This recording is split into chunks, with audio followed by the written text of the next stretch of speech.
What's up, guys? Um, Honestly, I'm gonna be doing something a lot different. A lot different. I'm gonna be reading something.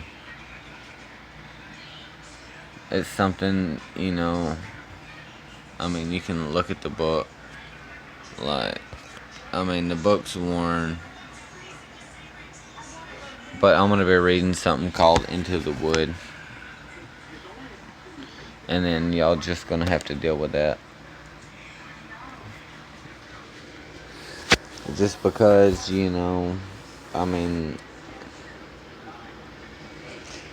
went out Randonautica last night. We pulled into Armuchee Park and then immediately got pulled the fuck over. We shouldn't have walked away, but we drove away.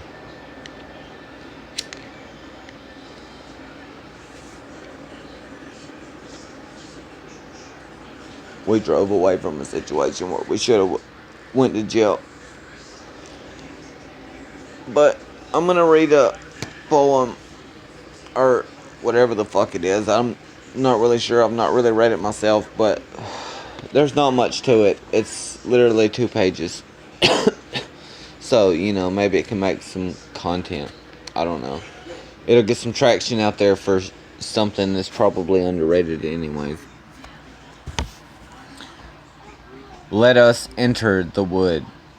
Take my hand. I feel your fear. Rise on your palm, a map beneath my fingers. Can you decipher the pulsing code that beats at my wrist? That's funny. My wrist, right? Can you decipher the code? I don't know, that just kind of speaks to me. I do not need to see dragons to know there are dragons here. The back of my neck knows, the skin of my inner thighs. There among the alders, the gray, white... What the fuck kind of word is that? Philasters. I'm not sure what philasters is, but it says philasters. You can see yourself.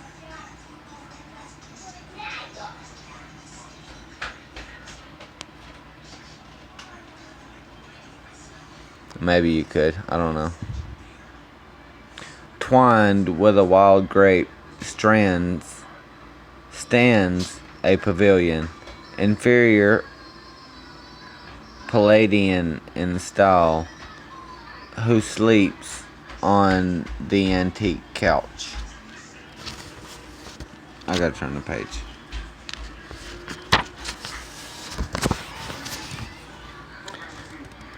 I hear a thin scraping, a belly through dead leaves, a long, hollow goodbye, thin, full of scales.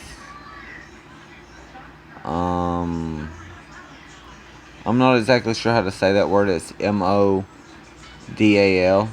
I'd say modal. Descending sounds in the dark.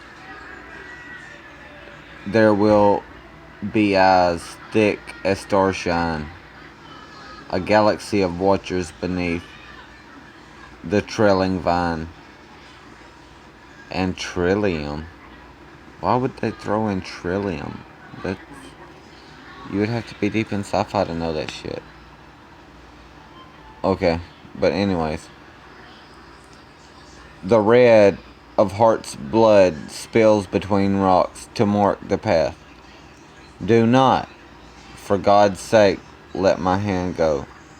Do not, for God's sake, speak. I know what is here, and I know what is not. And if we do not name it aloud, it will do us no harm. So the spells go, so the tales go. I must believe it so.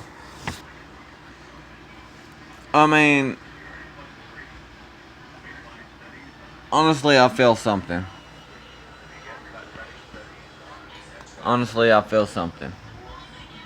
Like, that kind of hit home.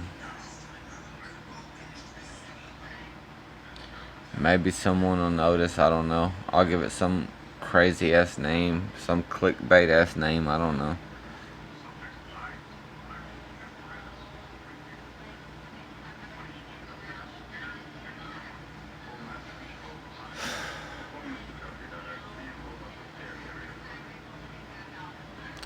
This life, that's all I'm gonna say, this life. This shit sucks.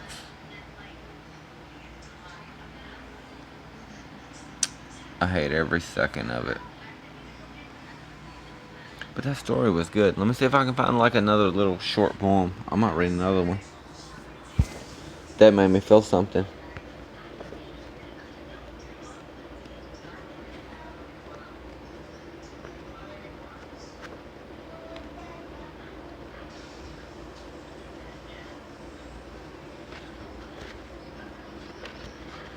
Okay, you know what? Fuck it. I can do this. I'm gonna get a cigarette. I'm gonna read an actual, like, short story in the same episode. Fuck it. Whole different kind of episode. It's not like anybody watches this shit anyway. It's the only reason anybody watches my videos is because of Randonautica. Where's my lighter? Where'd it go? Okay. Oh shit, I almost just broke my whole fucking... Look.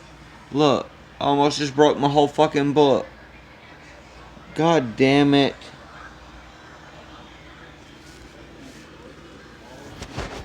One second. God damn it. But yeah, I'm gonna read another story.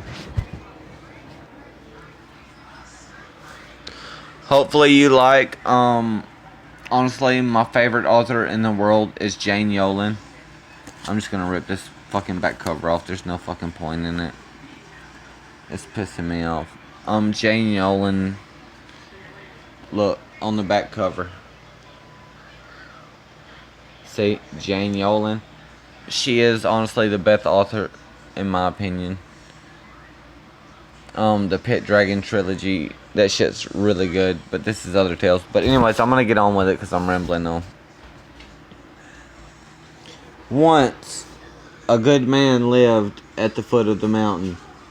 He helped those who needed it and those who did not.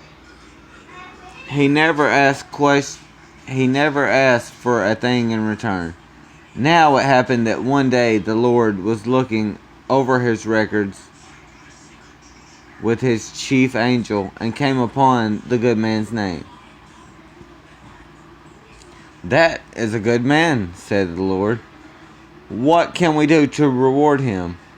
Go down and find out." The chief angel, who was nibbling on a thin cracker, swallowed hastily and wiped her mouth with the edge of her robe. "Done," she said. So the chief angel flew down, the wind feathering her wings, that landed at the foot of the mountain. "Come in," said the man, who was not surprised to see her. For in those days, angels often walked on earth. "Come in and drink some tea. You must be aweary of flying." And indeed the angel was. So she went into the good man's house, folded her wings carefully so as not to knock the furniture about, and sat down for a cup of tea. While they were drinking their tea, the angel said, "You have led such an exemplary life. The Lord of hosts has decided to reward you. Is there anything in the world that you wish?" The good man thought a bit. "Now that you mention it," he said, "there is one thing."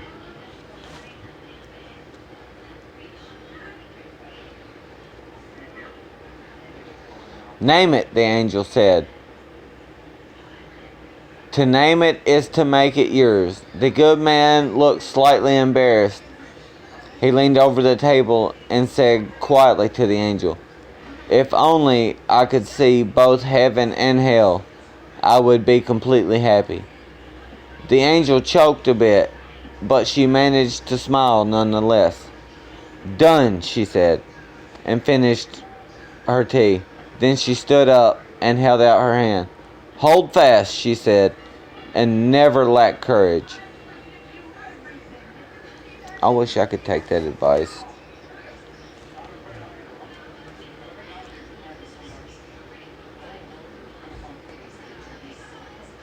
So the good man held fast, but kept his eyes closed all the way. And before he could open them again, the man and the angel had flown down again. And the man and the angel had flown down. I think I just read the same line. Yeah, I did. My bad. Down past the coal inseams, and layer upon layer of the world, till they came at last to the entrance of hell.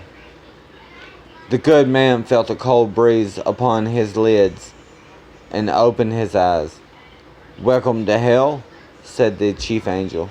I'm not going to do a female voice. I know she's supposed to be female and all.